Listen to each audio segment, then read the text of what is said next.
Hello again, everyone. Apologies for yet another inconvenience. Zoom meetings aren't always efficient, but we're learning as we go. Let's see if our host Edwin is reconnected again. Here he is. I see him. I'm admitting him. Sincere apologies again for this inconvenience.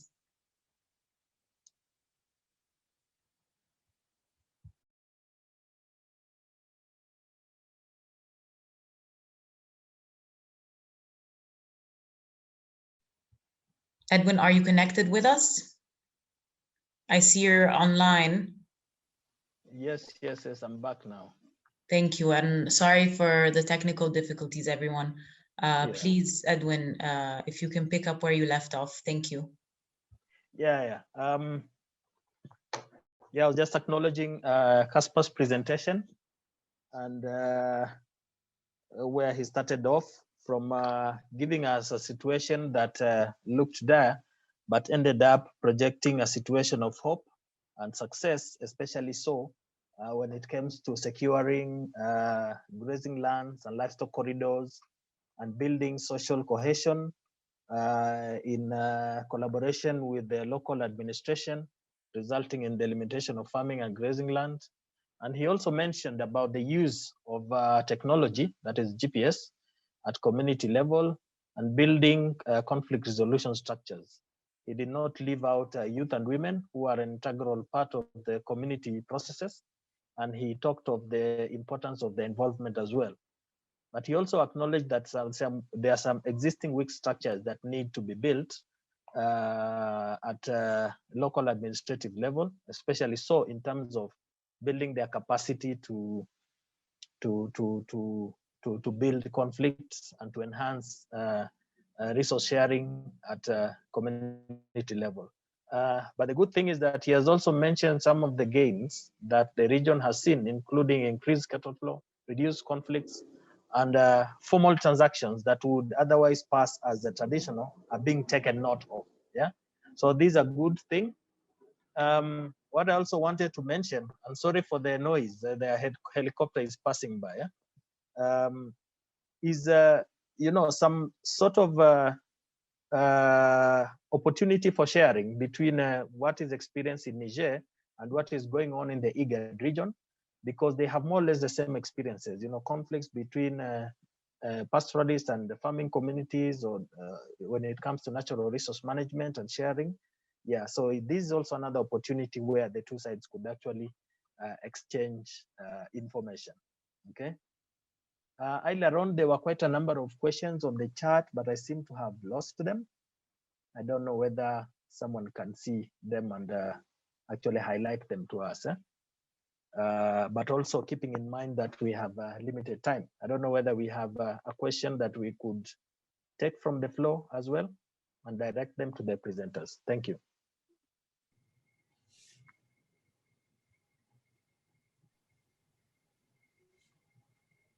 Perhaps people can raise their hands and we can take a couple comments just to close the session. Does that work, Edwin? Yes, that works. Please raise your hand and first come, first serve. Thank you.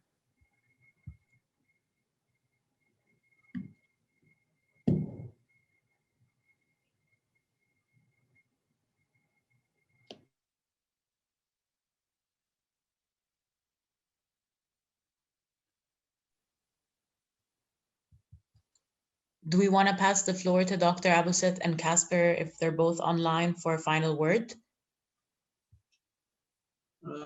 Yes, I captured some of the questions raised about the sustainability issues after the project phase out. Well, actually, we are in the process of establishing the cluster, intercluster technical committee composed of water department, livestock department, security department, peace, natural resource management offices, and customs. These are they are going to deal with various problems in the clusters. The team will be composed of 3 countries: between Ethiopia and Kenya in cluster 1, between Ethiopia and Kenya as well in cluster 2, and between Ethiopia, Kenya, and Somalia. So we have inter-cluster technical committees that are composed from each. I mentioned that, and this technical committee, will deal with peace, deal with developmental issue.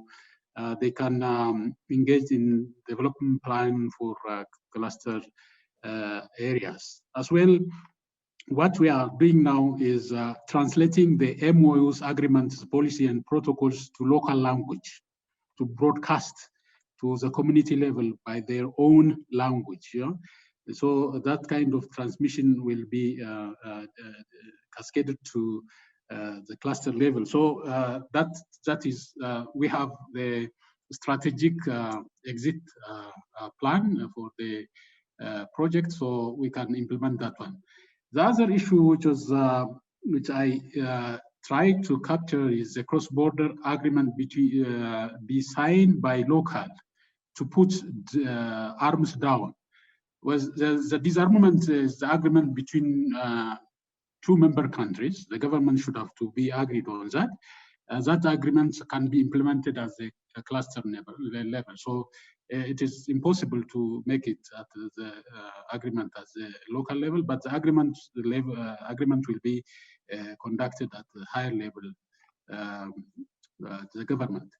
The other one was about the triangle area between South Sudan, Ethiopia, and Kenya. I think, as far as I know about this, the information, there was ongoing agreement on due process between 3 countries, unless I have no further information. After the agreement, things are going to be implemented accordingly. From the lesson learned, are there planned efforts to include South Sudan in the regional peace building approach? Yes. IGAD identified 8 cluster areas, and while fund is available, the activity will be replicated in South Sudan as well as in other IGAD member countries. I think these are the issues I tried to capture, unless, over to you, Edwin. Thank you, Dr. Aboset. There is another question that has been raised, and thanks so much for Cohen Johnston for having taken note of this. This is on land ownership in West Africa, being a bit difficult issue, with the pastoralists largely depending on land that does not belong to them, yet they contribute 90% of meat consumed and about 20% of milk in the region. So if we encourage land ownership, this will, for sure interfere with this arrangement. And the question would be, what would be the future for pastoralism and nutritional requirements of the region? Okay. I think the question is for me, Edwin. I don't think so. For both of, I think this basically on West Africa. You may answer if you like, but Caspar probably might want to start on this one. Please, please. Welcome, Caspar. Thank you. Thanks for this question. Actually, it's a very good one. I just want to answer by two elements. Actually, pastoralists have a very important role in the Nigerian economy, but the advantage in Niger is that this is actually widely recognized. So this is related to this overarching legal framework I was mentioning several times during the presentation. Actually, Nigerian law recognizes this very important role of pastoralists, and as you highlighted correctly, the land is not owned by them, but land is actually owned by the Nigerian state. And if you have this legal framework in place, which actually stipulates that large parts of the country are reserved for pastoralist activities, you only have to let's say, enforce, applicate this law. You don't have to create new one, which is a huge advantage in solving such kind of issues. So what we actually do is not promote land ownership on a personal level, but on a more communal one, if you want so. So farmers are agreeing to the fact that this land where they potentially could plant crops has to be reserved for pastoralist activities. And if those two user groups agree to this, then the applicable law in Niger is way more easy to implement than if they if this regulation is not enforced by the project activities or not supplemented by the project activities.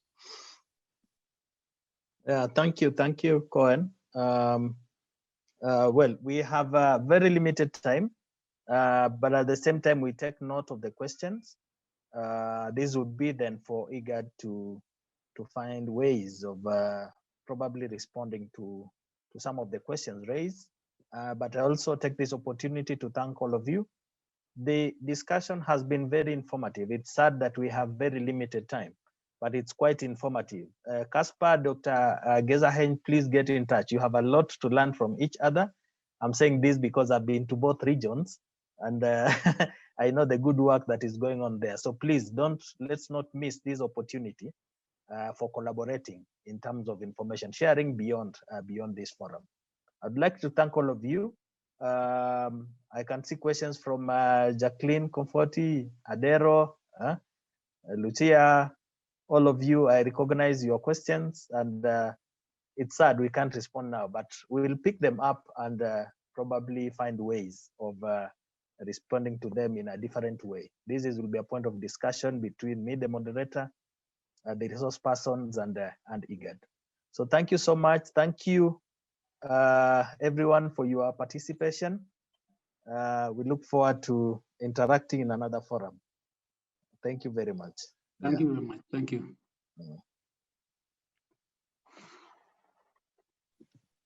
Thank you. Goodbye. Hi, Edwin. Hey, Edwin. Mahal. Yeah. How are you? Good. How are you? Huh?